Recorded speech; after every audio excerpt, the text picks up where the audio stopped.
ಕರ್ನಾಟಕ ಸರ್ಕಾರ ಕಾಲೇಜು ಶಿಕ್ಷಣ ಇಲಾಖೆಯ ಕಲಿಕಾ ನಿರ್ವಹಣಾ ವ್ಯವಸ್ಥೆಗೆ ನಿಮ್ಮೆಲ್ಲರಿಗೂ ಸ್ವಾಗತ.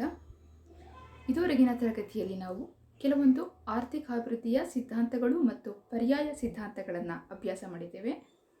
ಈ ದಿನ ತರಗತಿಯಲ್ಲಿ ನಾವು ಆರ್ಥಿಕ ಅಭಿವೃದ್ಧಿಗೆ ನೆರವಾಗುವಂತಹ ಒಂದು ಪ್ರಮುಖ ಅಂಶವಾದಂತಹ ಕ್ಯಾಪಿಟಲ್ ಅಕ್ಯುಮುಲೇಷನ್, ಬಂಡವಾಳ ಸಂಗ್ರಹಣೆಯ ಬಗ್ಗೆ ತಿಳಿಯೋಣ. ಅಂದರೆ ಕೆಲವೊಂದು ಅಂಶಗಳು, ಅವು ಆರ್ಥಿಕ ಅಂಶಗಳಿರ್ಬೋದು, ತಾಂತ್ರಿಕ ಅಂಶಗಳಿರ್ಬೋದು, ಈ ಥರದ ಕೆಲವೊಂದು ಅಂಶಗಳು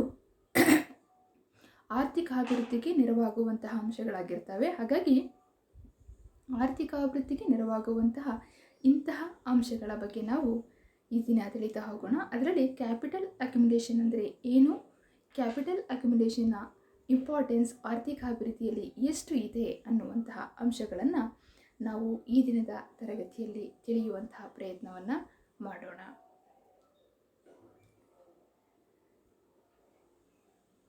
The process of adding to our stock of machinery, tools, buildings and so on over time. ಒಂದು ನಿರ್ದಿಷ್ಟ ಸಮಯದಲ್ಲಿ ನಮ್ಮ ಬಳಿ ಇರುವಂತಹ ಸಂಗ್ರಹಣೆಗೆ ಹೆಚ್ಚುವರಿಯಾಗಿ ಸೇರಿಸಲ್ಪಡುವಂತಹ ಮೆಷಿನರಿ, ಕಟ್ಟಡಗಳು, ಯಂತ್ರಗಳು, ಸಾಧನಗಳು, ಇವುಗಳ ಒಂದು ಪ್ರಕ್ರಿಯೆಯನ್ನು ಕ್ಯಾಪಿಟಲ್ ಅಕ್ಯುಮುಲೇಷನ್ ಅಂತ ಹೇಳಿ ಕರೀಬೋದು. ಸೊ ಹಾಗಾಗಿ if our stock of capital at the end of the year is larger than it was at the beginning, the difference represent the amount of capital we have accumulating during the year. ಒಂದು ವರ್ಷದ ಆರಂಭದಲ್ಲಿ ನಮ್ಮ ಬಳಿ ಇರುವಂತಹ ಕ್ಯಾಪಿಟಲ್ನ ಪ್ರಮಾಣಕ್ಕಿಂತಲೂ, ಸ್ಟಾಕ್ನ ಪ್ರಮಾಣಕ್ಕಿಂತಲೂ ಅಂತಿಮವಾಗಿ ನಮ್ಮ ಬಳಿ ಆ ಒಂದು ಪ್ರಮಾಣ ಹೆಚ್ಚಳವಾಗಿದ್ದರೆ, ಇನ್ಕ್ರೀಸ್ ಆಗಿದ್ದರೆ, ಆ ಒಂದು ಹೆಚ್ಚುವರಿ ಪ್ರಮಾಣವನ್ನು ಕ್ಯಾಪಿಟಲ್ ಅಕ್ಯುಮುಲೇಷನ್ ಅಂತ ಹೇಳಿ ಗುರುತಿಸ್ಬೋದು. ಅದೇನಿರ್ತದೆ, capital at the end of the year is larger than it was at the beginning, the difference represent the amount of capital. ಒಂದು ನಿರ್ದಿಷ್ಟ ವರ್ಷದ ಆರಂಭ ಮತ್ತು ಅಂತಿಮ ಹಂತದಲ್ಲಿ ಆಗುವಂತಹ ಬಂಡವಾಳ ಸಂಗ್ರಹದಲ್ಲಿನ ಹೆಚ್ಚಳದ ಪ್ರಮಾಣವನ್ನು ಬಂಡವಾಳ ಸಂಗ್ರಹಣೆ ಅಥವಾ ಬಂಡವಾಳ ಕ್ರೋಢೀಕರಣ ಅಂತ ಹೇಳಿ ಕರೀಬೋದಾಗಿದೆ. ಸೊ ನಾವೊಂದು ವ್ಯಾಖ್ಯಾನವನ್ನು ನೋಡೋದಿದ್ರೆ, according to Singer, capital formation consists of both tangible goods like plants, tools and machinery and intangible goods like high standards of education, health, scientific tradition and research. Singer ಅನ್ನುವಂತಹ ಅರ್ಥಶಾಸ್ತ್ರಜ್ಞರು ಹೇಳುವಂತೆ ಕ್ಯಾಪಿಟಲ್ ಅಕ್ಯುಮುಲೇಷನ್ ಅಂತ ಹೇಳಿದರೆ ಕೇವಲ ಭೌತಿಕ ಸರಕುಗಳಾದಂತಹ, ಭೌತಿಕ ಬಂಡವಾಳಗಳಾದಂತಹ ಕಟ್ಟಡಗಳು, ಸಾಧನಗಳು, ಯಂತ್ರಗಳನ್ನು ಮಾತ್ರ ಒಳಗೊಂಡಿರೋದಿಲ್ಲ. ಅದನ್ನು ಟ್ಯಾಂಜಿಬಲ್ ಅಂತೇಳಿ ಕರೀತಾರೆ. ಮೂರ್ತ ಸರಕುಗಳು ಅಥವಾ ಸ್ಪರ್ಶಕ್ಕೆ ಯೋಗ್ಯವಾದಂಥವು ಇರುವಂತೆ ಇಂಟ್ಯಾಂಜಿಬಲ್, ಅಮೂರ್ತ ಸರಕುಗಳನ್ನು ಸಹ ಬಂಡವಾಳದ ಸಂಗ್ರಹ ಒಳಗೊಂಡಿರುತ್ತೆ. ಯಾವುವು ಆಗಿದ್ರೆ ಇಂಟ್ಯಾಂಜಿಬಲ್ ಗೂಡ್ಸ್ಗಳು? ಇಂಟ್ಯಾಂಜಿಬಲ್ ಗೂಡ್ಸ್ ಅಂತ ಹೇಳಿದರೆ ಸ್ಟ್ಯಾಂಡರ್ಡ್ ಆಫ್ ಎಜುಕೇಷನ್, ಉತ್ತಮ ಗುಣಮಟ್ಟದ ಶಿಕ್ಷಣ, ಆರೋಗ್ಯದ ಸನ್ನಿವೇಶ ಅಂದರೆ ಆರೋಗ್ಯದ ಒಂದು ಫ್ಯಾಕ್ಟರ್, ಸೈಂಟಿಫಿಕ್ ಟ್ರೆಡಿಷನ್ನು, ವೈಜ್ಞಾನಿಕ ಸನ್ನಿವೇಶ, ಹಾಗೆಯೇ ಸಂಶೋಧನೆ. ಇವುಗಳಲ್ಲಿ ಆಗುವಂತಹ ಹೆಚ್ಚುವರಿ ಶಿಕ್ಷಣ, ಆರೋಗ್ಯ, ವಿಜ್ಞಾನ, ಸಂಶೋಧನೆ, ಇವುಗಳಲ್ಲಿ ಆಗುವಂತಹ ಒಂದು ಬದಲಾವಣೆ ಅಥವಾ ಹೆಚ್ಚುವರಿಯ ಪ್ರಮಾಣವನ್ನು ಸಹ ಬಂಡವಾಳದ ಕ್ರೋಢೀಕರಣ ಅಂತೇಳಿ ಗುರುತಿಸ್ಬೋದು ಅಂತ. ಹಾಗಾಗಿ thus capital accumulation includes physical capital as well as human capital as well as intangible goods of called as capital accumulation. ಹಾಗಾಗಿ ಮೂರ್ತ ಅಥವಾ ಭೌತಿಕ ಬಂಡವಾಳ ಸರಕುಗಳ ಜೊತೆಗೆ ಮಾನವ ಬಂಡವಾಳ ಮತ್ತು ಈ ಒಂದು ಅಮೂರ್ತ ಬಂಡವಾಳಗಳೇನಿದ್ದಾವೆ ಇವುಗಳನ್ನು ಸಹ ಬಂಡವಾಳದ ಕ್ರೋಢೀಕರಣದ ಲಿಸ್ಟಲ್ಲಿ ಸೇರಿಸ್ಬೋದು ಅಂತೇಳಿ ಸಿಂಗರ್ ಅವರು ಹೇಳ್ತಾರೆ. ಹಾಗಾಗಿ ನಾವು ಬಂಡವಾಳದ ಕ್ರೋಢೀಕರಣ ಅಂದರೆ ಕೇವಲ ಯಂತ್ರೋಪಕರಣಗಳು, ಕಟ್ಟಡಗಳು, ಇವುಗಳನ್ನು ಮೈಂಡಲ್ಲಿ ಮಾತ್ರ ಇರಿಸ್ಕೊಳ್ಳದೆ ಶಿಕ್ಷಣ, ಆರೋಗ್ಯ ಕ್ಷೇತ್ರದಲ್ಲಿ ಆದಂತಹ ಬದಲಾವಣೆಗಳನ್ನು ಸಹ ಗುರುತಿಸ್ಕೋಬೋದಾಗಿರುತ್ತೆ. So what are the importance what is the role of capital formation in the economic development of a country? ಒಂದು ದೇಶದ ಆರ್ಥಿಕ ಅಭಿವೃದ್ಧಿಯಲ್ಲಿ ಬಂಡವಾಳದ ಕ್ರೋಢೀಕರಣದ ಮಹತ್ವ ಪಾತ್ರ ಏನಿದೆ ಅಂತ ನೋಡೋದಿದ್ರೆ, to help to break vicious circle of poverty especially in under developed countries. ಅನಭಿವೃದ್ಧಿಶೀಲ ರಾಷ್ಟ್ರಗಳಲ್ಲಿ ಅಥವಾ ಅನಭಿವೃದ್ಧ ರಾಷ್ಟ್ರಗಳಲ್ಲಿ ಕಂಡುಬರುವಂತಹ ಒಂದು ಪ್ರಮುಖ ಸಮಸ್ಯೆ ವಿಷವೃತ್ತ. ನಾವು ಇದನ್ನು ನೋಡ್ಕೊಂಡು ಬರ್ತಾನೆ ಇದ್ದೀವಿ. ಯಾವುದು balanced growth theory, unbalanced growth theory, minimum critical effort theory, big push theory. ಈ ಥಿಯರಿಗಳೆಲ್ಲ ನೋಡಬೇಕಿದ್ರೆ ನಾವು ಹಾಗೆ ಒಮ್ಮೆ ಈ ಒಂದು ವಿಷವೃತ್ತದ ಬಗ್ಗೆ ಗಮನವನ್ನು ಹರಿಸಿದ್ದೇವೆ. ಯಾಕೆ ಅಂತ ಹೇಳಿದರೆ, ಅನಭಿವೃದ್ಧಿಶೀಲ ರಾಷ್ಟ್ರಗಳಲ್ಲಿ ಲೋ ಇನ್ಕಮ್ ಇದೆ. ಲೋ ಇನ್ಕಮ್ ಲೋ ಡಿಮ್ಯಾಂಡಿಗೆ ಕಾರಣ ಆಗುತ್ತೆ. ಲೋ ಡಿಮ್ಯಾಂಡಿಂದ ಲೋ ಇನ್ವೆಸ್ಟ್ಮೆಂಟ್, ಲೋ ಇನ್ವೆಸ್ಟ್ಮೆಂಟಿಂದ low capital formation, low capital ಫಾರ್ಮೇಷನಿಂದ ಲೋ ಪ್ರೊಡಕ್ಟಿವಿಟಿ ಇರುತ್ತೆ. ಹಾಗಾಗಿ ಇದನ್ನು ಬ್ರೇಕ್ ಮಾಡಬೇಕು ಅಂತ ಹೇಳಿದರೆ, ಬಂಡವಾಳವನ್ನು ಹೆಚ್ಚು ಕ್ರೋಢೀಕರಣ ಮಾಡೋದ್ರಿಂದ ಕ್ಯಾಪಿಟಲ್ ಫಾರ್ಮೇಷನ್ ಇನ್ಕ್ರೀಸ್ ಆದರೆ, ಸೊ ಏನಾಗುತ್ತೆ, ಕ್ಯಾಪಿಟಲ್ ಫಾರ್ಮೇಷನ್ ಇನ್ಕ್ರೀಸ್ ಆದರೆ ಅದು ಪ್ರಾಡಕ್ಟಿವಿಟಿನ ಇನ್ಕ್ರೀಸ್ ಮಾಡುತ್ತೆ. ಪ್ರಾಡಕ್ಟಿವಿಟಿ ಎಂಪ್ಲಾಯ್ಮೆಂಟನ್ನು ಇನ್ಕ್ರೀಸ್ ಮಾಡುತ್ತೆ. ಎಂಪ್ಲಾಯ್ಮೆಂಟು ಇನ್ಕಮ್ಮು ಡಿಮ್ಯಾಂಡನ್ನು, ಡಿಮ್ಯಾಂಡ್ ಇನ್ವೆಸ್ಟ್ಮೆಂಟನ್ನು, ಇನ್ವೆಸ್ಟ್ಮೆಂಟ್ ಕ್ಯಾಪಿಟಲ್ ಫಾರ್ಮೇಷನನ್ನು. ಸೊ ಹೀಗೆ ಆ ಸೈಕಲ್ಲು ಬ್ರೇಕ್ ಆಗುತ್ತೆ. ವಿಷವೃತ್ತದ ಸೈಕಲ್ ಬ್ರೇಕ್ ಆಗಿ ಇದರಿಂದ ಅಭಿವೃದ್ಧಿಯ ಕಡೆಗೆ ಮುನ್ನಡೆಯೋದಕ್ಕೆ ಸಾಧ್ಯ ಅಂಥೇಳಿ ಹೇಳಲಾಗಿದೆ. ಹಾಗೆಯೇ to increase productivity of economic sectors, ಆರ್ಥಿಕ ವಲಯಗಳ ಒಂದು ಉತ್ಪಾದಕತೆಯನ್ನು ಹೆಚ್ಚಳ ಮಾಡಬೇಕು ಅಂತ ಹೇಳಿದರೆ, ನಾವು ಪ್ರಾಡಕ್ಟಿವಿಟಿ ಅಂತ ಹೇಳಿದರೆ ಅಲ್ಲಿ ಕ್ಯಾಪಿಟಲ್, ಲೇಬರ್, ಆರ್ಗನೈಜೇಷನ್, ಹೀಗೆ ವಿವಿಧ ಇನ್ಪುಟ್ಸ್ಗಳನ್ನು ಹಾಕಿ ನಾವು ಔಟ್ಪುಟ್ಟನ್ನು ತೆಗಿಬೇಕು. ಈ ಔಟ್ಪುಟ್ಟಿನ ಒಂದು ಪ್ರಮಾಣ ಅಂದರೆ ಉತ್ಪನ್ನ ಹೆಚ್ಚು ಉತ್ಪಾದಕತೆ ಅಂದರೆ ಸೀಮಾಂತ ಉತ್ಪಾದಕತೆ, ಪ್ರತಿಯೊಂದು ಉತ್ಪಾದನಾಂಗದ ಸೀಮಾಂತ ಉತ್ಪಾದಕತೆ ಹೆಚ್ಚಾಗಿದ್ದಷ್ಟು ಆರ್ಥಿಕತೆಯಲ್ಲಿ ಉತ್ಪಾದಕತೆಯ ದಕ್ಷತೆಯನ್ನು ಸಾಧಿಸೋದಕ್ಕೆ ಸಾಧ್ಯ ಇರುತ್ತೆ. ಹಾಗಾಗಿ ಉತ್ಪಾದಕತೆಯನ್ನು ಹೆಚ್ಚಿಸಬೇಕು ಅಂತ ಹೇಳಿದರೆ ಸೊ ಬಂಡವಾಳದ ಒಂದು ಕ್ರೋಢೀಕರಣದ ಅವಶ್ಯಕತೆ ಇರುತ್ತೆ. ಬಂಡವಾಳದ ಕ್ರೋಢೀಕರಣ ಹೆಚ್ಚಾದಷ್ಟು ಆರ್ಥಿಕತೆಯ ಒಂದು ಪ್ರಾಡಕ್ಟಿವಿಟಿ ಇನ್ಕ್ರೀಸ್ ಆಗುತ್ತೆ. ಹಾಗೆಯೇ creation of economic and social over head capital. ಯಾವುದೇ ಒಂದು ಆರ್ಥಿಕತೆ ಅಭಿವೃದ್ಧಿಯ ಕಡೆಗೆ ಸಾಗಬೇಕು ಅಂತ ಹೇಳಿದರೆ ಆ ಒಂದು ಆರ್ಥಿಕತೆಯ ಮೂಲಭೂತ ಸೌಕರ್ಯಗಳಲ್ಲಿ ಅಭಿವೃದ್ಧಿಯಾಗಿರಬೇಕು. ಆರ್ಥಿಕ ಮೂಲಭೂತ ಸೌಕರ್ಯಗಳಿರಲಿ ಅಥವಾ ಸಾಮಾಜಿಕ ಮೂಲಭೂತ ಸೌಕರ್ಯಗಳಿರಲಿ. ಇಲ್ಲಿ ಆರ್ಥಿಕ ಮೂಲಭೂತ ಸೌಕರ್ಯಗಳಂತ ಹೇಳಿದರೆ ಆರ್ಥಿಕ ಕ್ಷೇತ್ರದಲ್ಲಿ ನೆರವಾಗುವಂತಹ ಸಂಗತಿಗಳನ್ನು ಆರ್ಥಿಕ ಮೂಲಭೂತ ಸೌಕರ್ಯಗಳಂತ ಗುರುತಿಸ್ತೇವೆ. ಸಾಮಾಜಿಕ ಅಂತ ಹೇಳಿದಾಗ ಸಾಮಾಜಿಕ ವಲಯದಲ್ಲಿ ನೆರವಾಗುವಂತಹ ಸಂಗತಿಗಳನ್ನು ಸಾಮಾಜಿಕ ಮೂಲಭೂತ ಸೌಕರ್ಯಗಳು ಅಂತೇಳಿ ಗುರುತಿಸ್ತೇವೆ.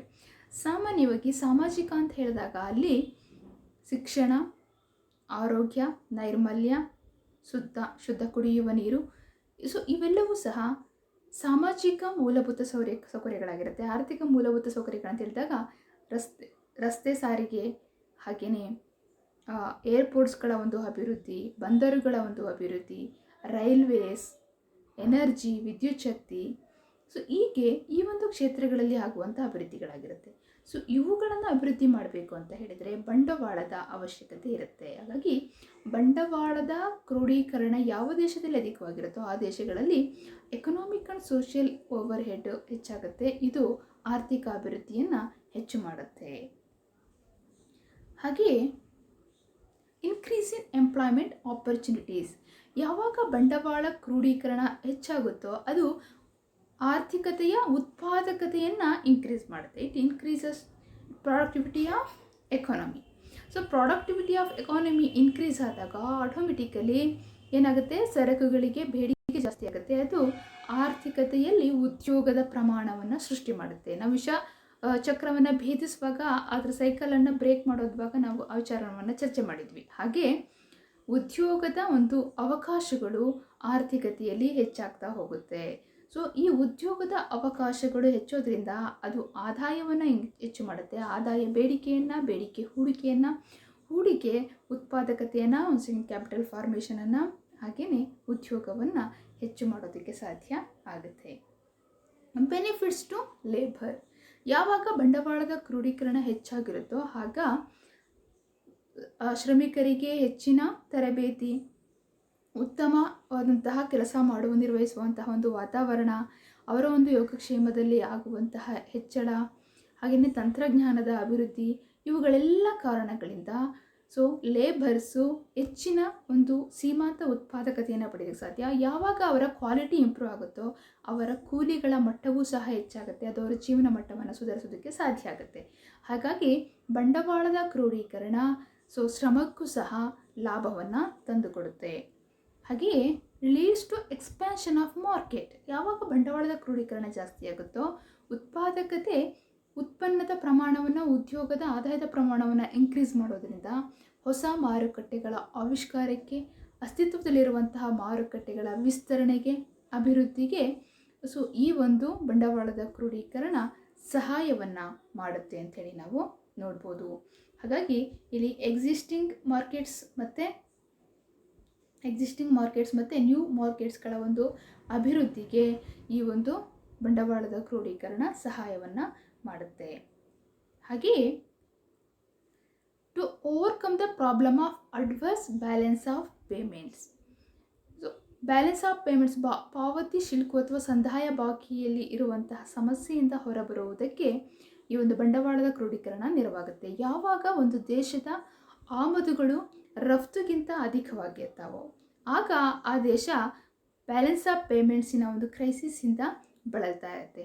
ಈ ಕ್ರೈಸಿಸ್ಸಿಂದ ಹೊರಗೆ ಬರಬೇಕು ಅಂತ ಹೇಳಿದರೆ ರಫ್ತುಗಳ ಪ್ರಮಾಣ ಹೆಚ್ಚಾಗಬೇಕು. ರಫ್ತುಗಳ ಪ್ರಮಾಣ ಹೆಚ್ಚಾಗಲಿಕ್ಕೆ ಹೂಡಿಕೆ ಅಧಿಕ ಆಗಬೇಕು. ಆ ಹೂಡಿಕೆಗೆ ನೆರವಾಗುವಂಥದ್ದೇ ಬಂಡವಾಳದ ಕ್ರೋಢೀಕರಣ. ಹಾಗಾಗಿ ಬಂಡವಾಳ ಕ್ರೋಢೀಕರಣ ಹೆಚ್ಚಾದಷ್ಟು ಏನಾಗ್ತಾ ಹೋಗುತ್ತೆ, ಈ ಒಂದು ಬ್ಯಾಲೆನ್ಸ್ ಆಫ್ ಪೇಮೆಂಟ್ಸನ್ನು ಕರೆಕ್ಟ್ ಮಾಡ್ಕೊಳ್ಳಿಕ್ಕೆ ಸಾಧ್ಯ ಆಗುತ್ತೆ.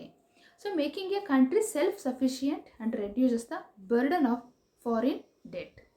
ವಿದೇಶಿ ಸಾಲದ ಹೊರೆಯಿಂದ ತಪ್ಪಿಸಿಕೊಳ್ಳುವುದಕ್ಕೆ, ಹಾಗೆ ಒಂದು ದೇಶ ಸ್ವಯಂ ಒಂದು ಸಾಮರ್ಥ್ಯವನ್ನು ಗಳಿಸ್ಕೊಳ್ಳೋದಕ್ಕೆ ಬಂಡವಾಳದ ಕ್ರೋಢೀಕರಣದಿಂದ ಸಾಧ್ಯ ಇದೆ.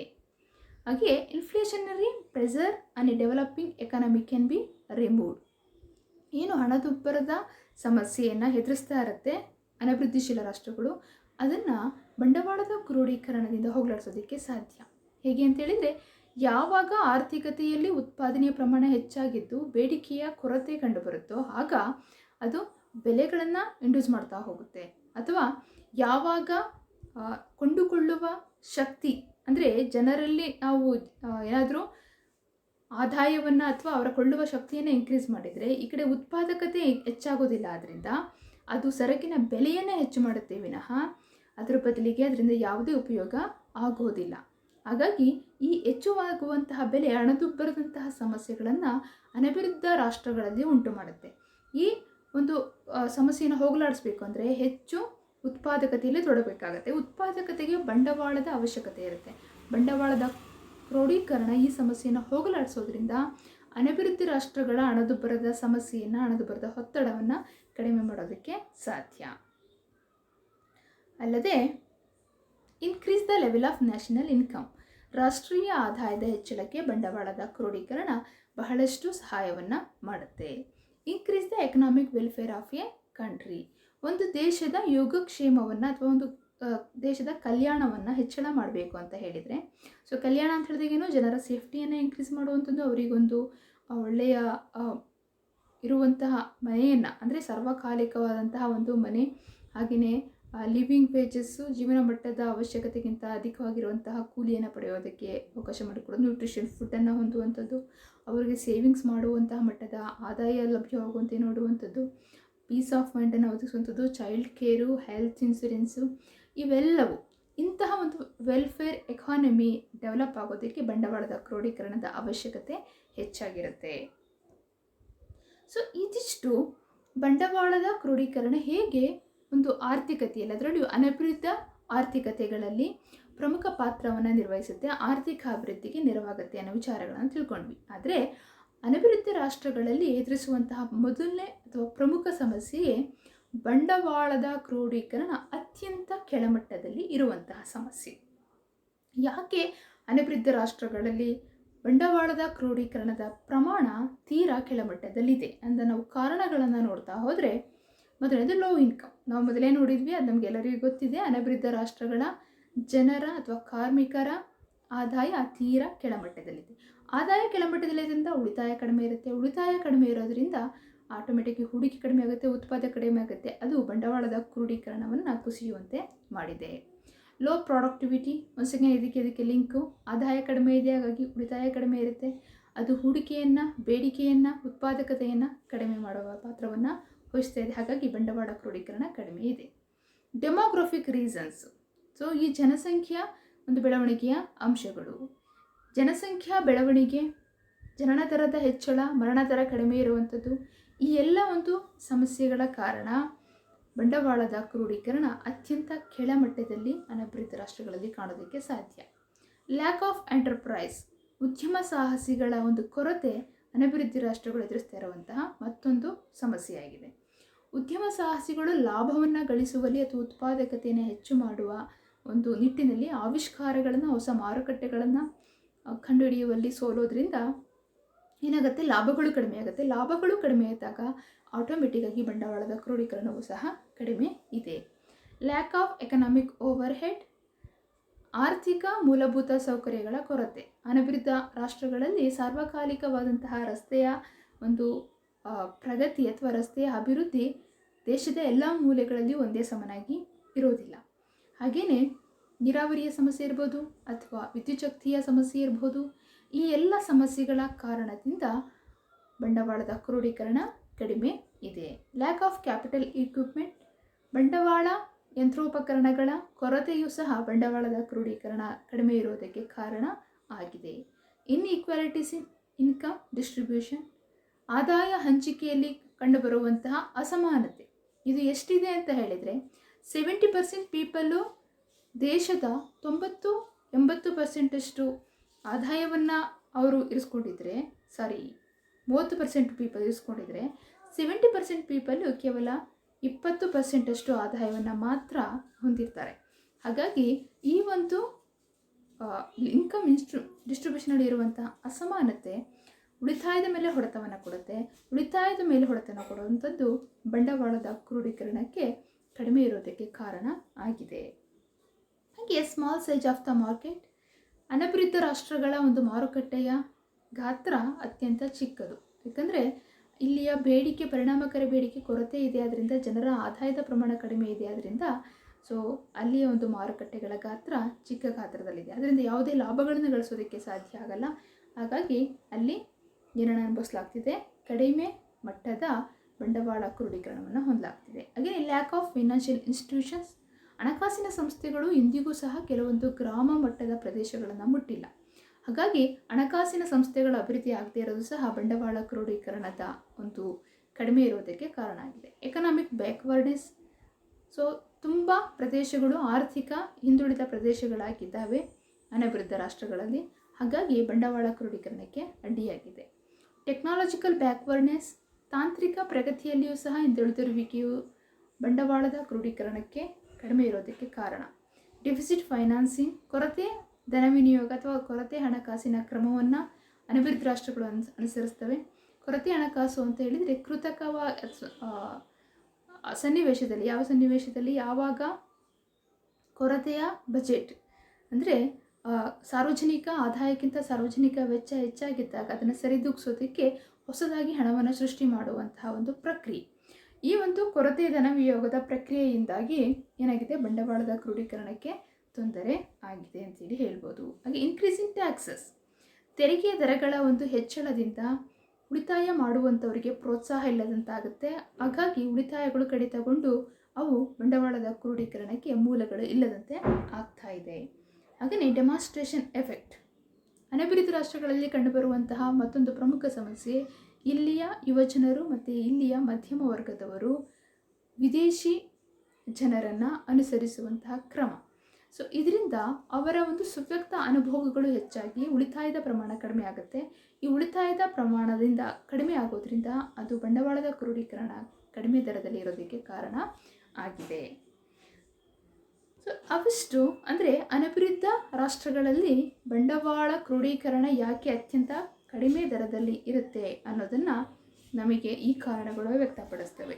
ಸೊ ಇವುಗಳನ್ನು ಓವರ್ಕಮ್ ಮಾಡೋದಕ್ಕೆ ಸರ್ಕಾರ ಕೆಲವೊಂದು ಕ್ರಮಗಳನ್ನು ಕೈಗೊಳ್ಳುವ ಮೂಲಕ ಬಂಡವಾಳದ ಕ್ರೋಢೀಕರಣವನ್ನು ಹೆಚ್ಚಿಸಿದರೆ ಸೊ ಅನಭಿವೃದ್ಧ ರಾಷ್ಟ್ರಗಳು ಆದಷ್ಟು ಬೇಗ ಅಭಿವೃದ್ಧಿಯ ಕಡೆಗೆ ದಾಪುಗಾಲು ಹಾಕೋದಕ್ಕೆ ಸಾಧ್ಯ ಅಂತೇಳಿ ಹೇಳ್ಬೋದು.